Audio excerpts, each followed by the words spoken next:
Saludos y bendiciones para todos los internautas de parte del Ministerio Verdad y Vida, Asambleas de Dios y de este servidor, el pastor Alejandro Muñoz, que esta palabra sea de edificación para vosotros. Vamos a comenzar la lectura en el libro del profeta menor Amós, capítulo 6, versículo 1 al 11, dice así la palabra. Ay de los reposados en Sión y de los confiados en el monte de Samaria, los notables y principales entre las naciones, a los cuales acude la casa de Israel. Pasad a Calné y mirad, y de allí id a la gran Hamat, descended luego a Gad de los filisteos. Ved si son aquellos reinos mejores que estos reinos, si su extensión es mayor que la vuestra. Oh vosotros que dilatáis el día malo y acercáis la silla de iniquidad, duermen en camas de marfil y reposan sobre sus lechos, y comen los corderos del rebaño, y los novillos de en medio del engordadero. Gorjean al son de la flauta e inventan instrumentos musicales, como David. Beben vino en tazones y se ungen con los ungüentos más preciosos, y no se afligen por el quebrantamiento de José. Por tanto, ahora irán a la cabeza de los que van a la cautividad, y se acercará el duelo de los que se entregan a los placeres. Jehová el Señor juró por sí mismo. Jehová Dios de los ejércitos ha dicho, abomino la grandeza de Jacob y aborrezco sus palacios, y entregaré al enemigo la ciudad y cuanto hay en ella. Y acontecerá que si 10 hombres quedaren en una casa, morirán, y un pariente tomará cada uno y lo quemará para sacar los huesos de casa, y dirá al que estará en los rincones de la casa, ¿hay alguno contigo? Y dirá, no. Y dirá que él calla, porque no podemos mencionar el nombre de Jehová. Porque he aquí Jehová mandará y herirá con hendidura la casa mayor y la casa menor con aberturas. Quiero titular este tema, el peligro de amar los placeres. Tenemos que comenzar diciendo que Dios creó las cosas. Dios es bueno y creó lo creado para deleitarse en ello. También creó a las criaturas para deleitarse en ella y viceversa. Dios es digámoslo, es la fuente de los goces espirituales, materiales, físicos. Es Dios, digámoslo así, el que permite que disfrutemos de ciertos placeres legales, de alguna manera o de muchas maneras. Hay entretenimientos que son buenos y hasta saludables para la salud mental, familiar, social. Hay cosas que hacemos que producen cierto placer legal que hasta nos pueden ayudar emocionalmente. Sacar las vacaciones, tener una buena conversación, tener amigos o disfrutar de ciertas sustancias que pueden traer esparcimiento, que pueden traer bendición. Sin embargo, para nadie es un secreto que en este tiempo, por estos días, hay una profecía que está en Timoteo. Dice 2 Timoteo 3 que en los postreros tiempos vendrían hombres amadores de los deleites más que de Dios. Es decir, lo que Dios creó para ser disfrutado se ha convertido en absolutos para muchas personas. La idiosincrasia de mucha gente hoy es divertirse. El lema y la misión de mucha gente hoy en la vida es pasear, pasarla bien, comer bien, y convierten la diversión y las bendiciones, los convierten en ídolos y los persiguen. Y tristemente hay muchos cristianos, muchos creyentes que tampoco quizás no han aprendido a deleitarse en la presencia de Dios y por ende andan buscando por doquier las cosas del mundo, el gozo y la alegría que solo Dios puede darnos en su presencia. Entonces esta palabra está dirigida precisamente para aquellas personas que aman los deleites más que a Dios, aquellas personas fiesteras que creen que la vida es un baile, como decía la cantante aquella, que creen que la vida es para ser felices, que se llenan de carnalidad e ignoran las consecuencias que todas estas cosas pueden traernos. Vamos a mirar dos cosas. Vamos a mirar las características de los amantes a los placeres, o como diría personalmente, los fiesteros. Versículos 1 al 6, aparecen 7 u 8 características de estas personas que solamente piensan en lo terrenal, que no se preocupan por Dios, por su palabra o por el prójimo. Lo primero es que son personas que tienen una falsa seguridad, versículos 1 y 2, falsa seguridad. Ay de los reposados en Sión, de los confiados en el monte de Samaria, los notables y principales entre las naciones a los cuales acude la casa de Israel. En esta época de prosperidad espiritual, bajo este gobernante, bajo este rey de Israel, los líderes espirituales de la nación, digámoslo así, en la capital de Israel, que era Samaria en este siglo octavo más o menos, ellos estaban bien políticamente, espiritualmente mal, estaban económicamente bien, tenían unos puestos laborales grandes, altos, tenían sueldos asegurados, entonces sentían que, digámoslo así, que nada malo podría pasarles. Era una confianza en su dinero, en su posición. Ellos eran consultados por la gente iba donde ellos para que los ayudaran, para que los aconsejara. Es decir, los ciegos recurrían a otros ciegos para que los dirigieran. Estos hombres no estaban, estos líderes, estos políticos, no estaban llenos de Dios, estaban llenos de codicia, estaban confiados, tenían sus cuentas bancarias al día, su economía estable, y pensaban entonces que tenían el sartén por el mango, como dice el dicho. Y es que muchas veces, óigase bien, los cargos laborales, los logros profesionales y todas estas cosas nos pueden enceguecer, nos pueden apartar de Dios. Dios quiere que progresemos en lo que hacemos, sea estudio, trabajo, pero nosotros, digámoslo así, ponemos nuestra confianza en nuestro trabajo, en nuestro estudio, en nuestro conocimiento, y nos olvidamos de Dios, ¿sí? La Biblia nos enseña, claro, que debemos trabajar, y es que trabajar, ¿y quién no quiere progresar? ¿Quién no quiere salir adelante? Todos queremos progresar en lo que hacemos. El problema es el reposo, ese reposo, estos reposados, es decir, personas que estaban totalmente desprovistos de Dios, pero que estaban totalmente reposados en su profesión. Ustedes se acuerdan quizás del rico de la parábola. Jesús contó la parábola del hombre rico, a la cual en un año la cosecha produjo mucho, y este hombre confiado en sí mismo empezó a hacer planes, no incluyó a Dios en sus planes, no incluyó a su familia en sus planes. Entonces muchos bienes tienes para muchos años, come, bebe, regocíjate, relájate, pásala bien. Y resulta que el plan de Dios era diferente a los planes de este codicioso, de este reposado, de este hombre que confiaba en su riqueza, en su cosecha, sabiendo que esa cosecha o el progreso viene de parte de Dios.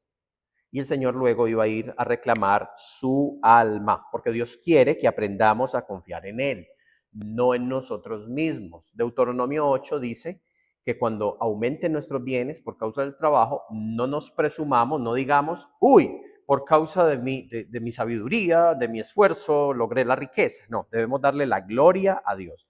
En el versículo 2 se compara a Samaria con 3 ciudades que eran más grandes, pasad a Calné y mirad, y de allí id a la gran Hamat, descender luego a Gad de los filisteos, ved si son aquellos reinos mejores que estos reinos y si su extensión es mayor que la vuestra. Es decir, estas 3 ciudades, aunque habían pecado, ya habían sido arrasadas por Dios.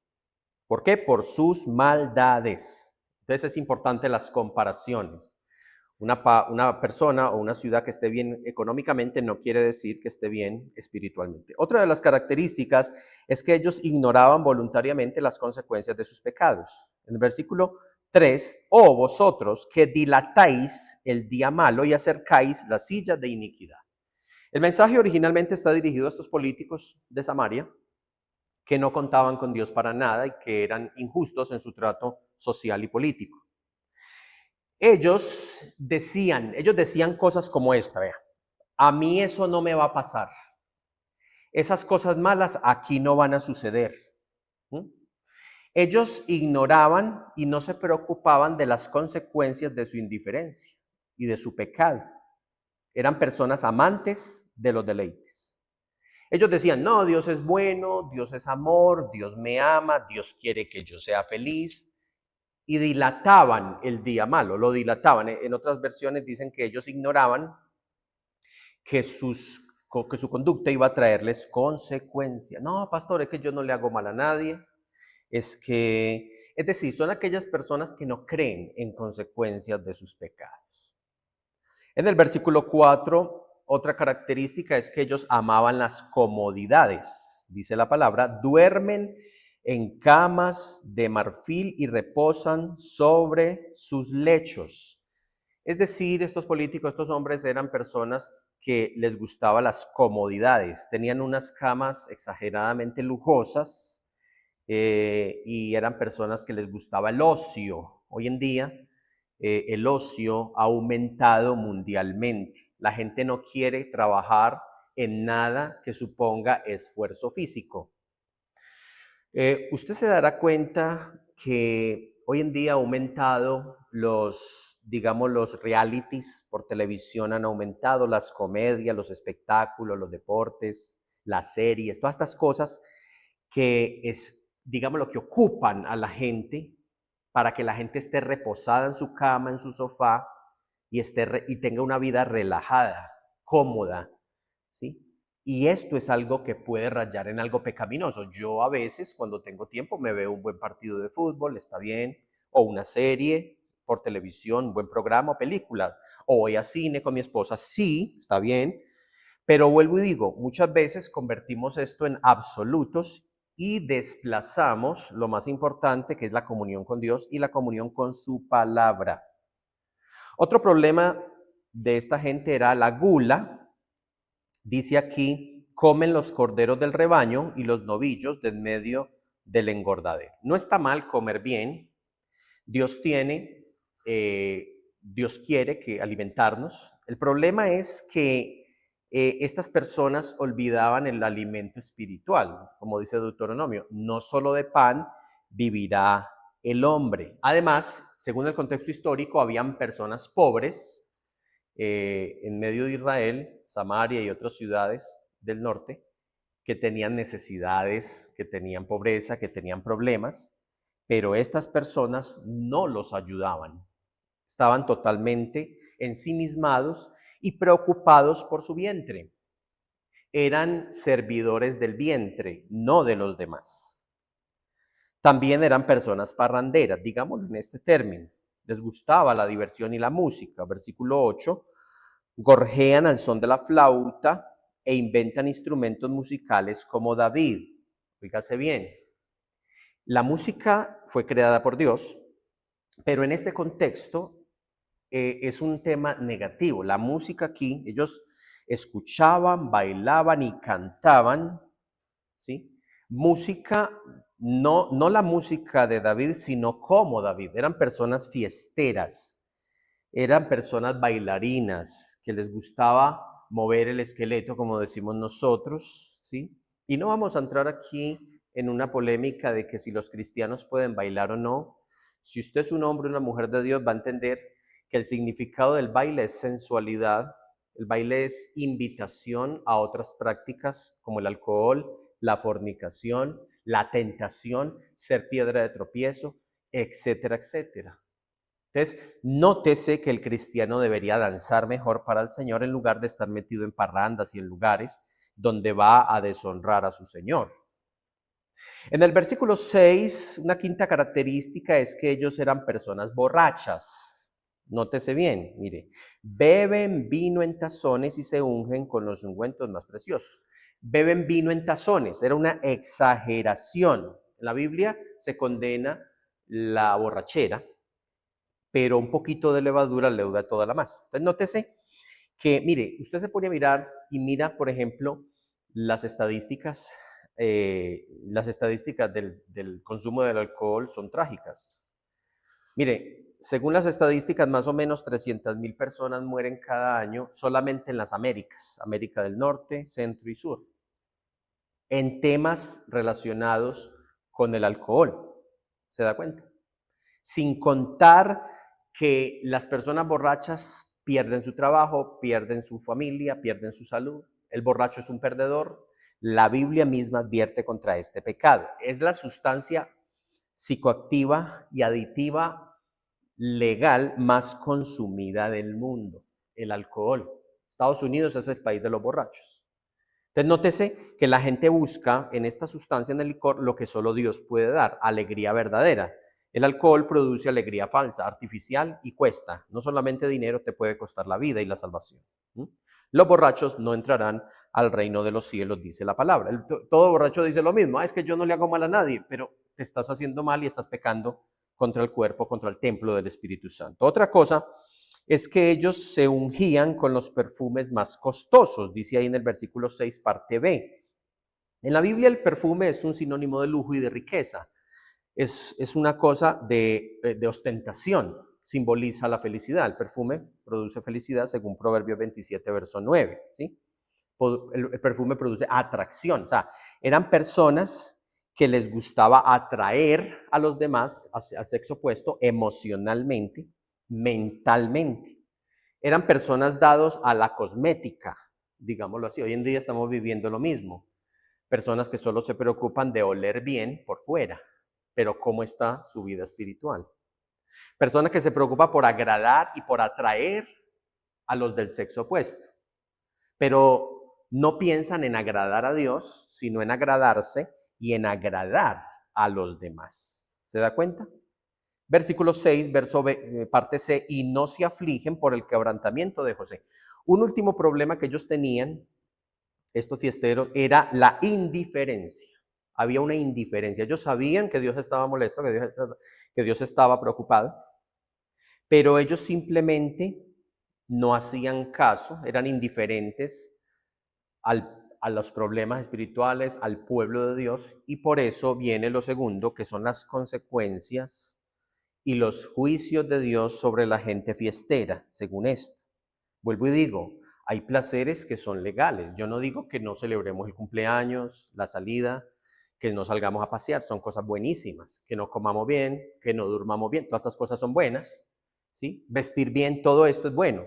Pero debemos tener cuidado de no convertir estas cosas en fines, ya que solo son medios, no fines. Dios debe ser nuestro todo y nuestra meta en la vida, porque tras la búsqueda de placeres viene el pecado, la maldad, el egoísmo, el orgullo, la indiferencia espiritual, etcétera, etcétera. Es decir, nos llenamos de mundanalidad, de carnalidad y nos olvidamos de lo más importante, que es lo eterno. Las consecuencias están desde el versículo 7 en adelante. Por lo tanto, ahora irán a la cabeza de los que van a la cautividad y se acercará al duelo de los que se entregan a los placeres. Ojo pues, en lugar de entregarse al evangelio, de entregarse a Dios, se entregan a los placeres, a la vida buena, a la vida de relajo. El único futuro que vio Amós para esta sociedad materialista era un desfile, pero no un desfile de moda, sino un desfile de esclavos. Iban a ir a la cabeza.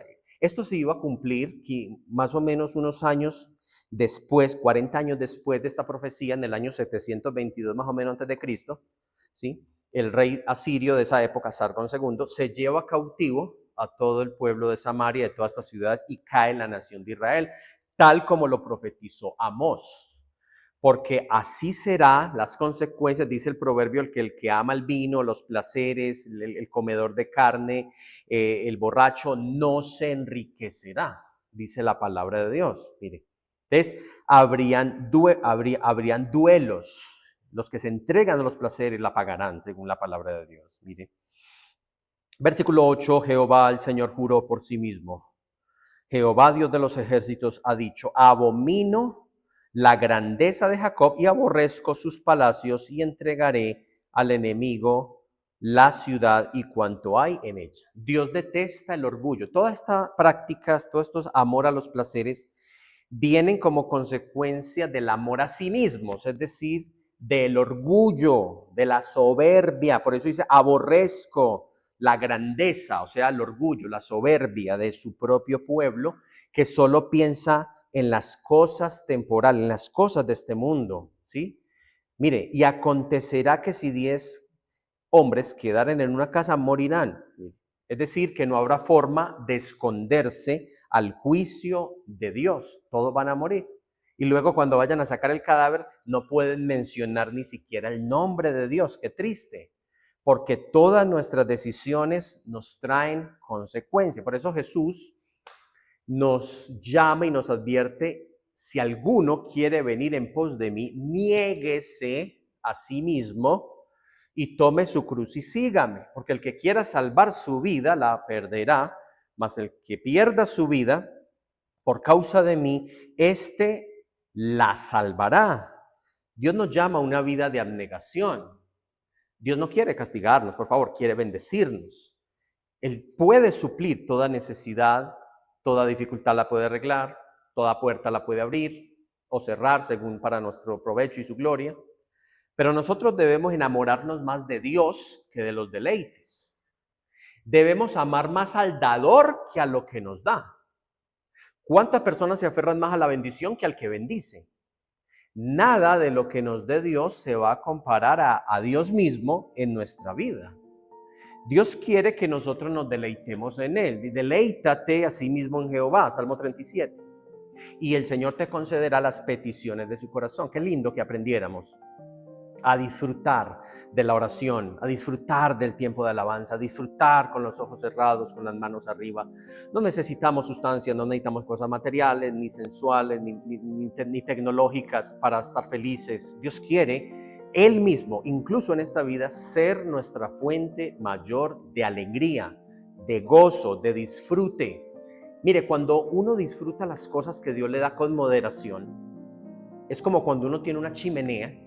No es lo mismo tener una chimenea y calentarse cuando hace frío que cuando usted o yo se prende la casa, se prende la sala con la chimenea. Así son los placeres. Los placeres son para tomarlos con moderación, con acción de gracias. Me refiero a los placeres legales, nada de placeres pecaminosos. Amando a Dios vamos a disfrutar esta corta vida y lo más importante, vamos a tener entrada a su reino celestial. Que el Señor les bendiga y oremos. Padre, gracias por esta palabra, Señor.